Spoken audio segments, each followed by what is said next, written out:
आइए इस क्वेश्चन को देख लेते हैं, जिसमें आपसे कह रहा है कि मोड a प्लस बी जो है वो मोड a के बराबर है। ये कब इम्प्लाई होगा? पहला ऑप्शन है जब b 0 होगा, b वेक्टर की वैल्यू क्या हो जाएगी? 0 हो जाएगी। और यहाँ पर दूसरा ऑप्शन है a b के एंटी पैरेलल होगा। तो यहाँ पर चेक कर लेते हैं। देखिए यहाँ पर मोड दे रखा दो वेक्टर का, a vector plus b vector, और ये किसके इक्वल है? मोड a के।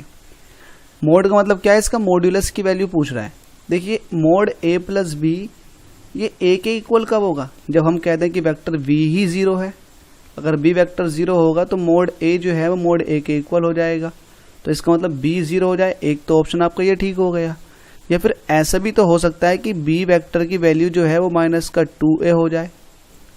जब b वेक्टर की वैल्यू माइनस का 2a हो जाएगी, उस केस में मोड a प्लस b की वैल्यू आपने माइनस 2a रख दी।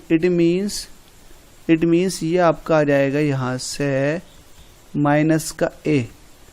अब देखिएगा माइनस a का मोड वही होगा जो a का मोड होगा। इट मीन्स आपका ये ऑप्शन भी ठीक हो जाएगा, ऑप्शन नंबर 2। ठीक है, जब a b के एंटी पैरेलल हो, जब आपने निगेटिव साइन से रिप्रेजेंट किया है a वेक्टर b वेक्टर को। अब देखिए b वेक्टर जो है वो एंटी पैरेलल है a वेक्टर के। ठीक है, और यहाँ पर 2 जो है ये आपने एक स्केलर क्वांटिटी से मल्टीप्लाई करके दिखा रखा है। ये स्केलर क्वांटिटी कुछ भी हो सकती है। इट मीन्स यहाँ पर आपने सिंपली सॉल्व करने के लिए एक जनरल केस ले लिया कि आपने b को माइनस 2a ले लिया। जैसे ही आप b की जगह माइनस 2a रखोगे तो यहाँ पर आ जाएगा माइनस a।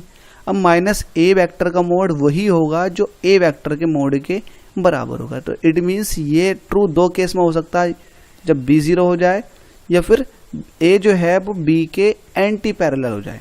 ठीक है, तो ये दोनों ही केस पॉसिबल है इसके अंदर।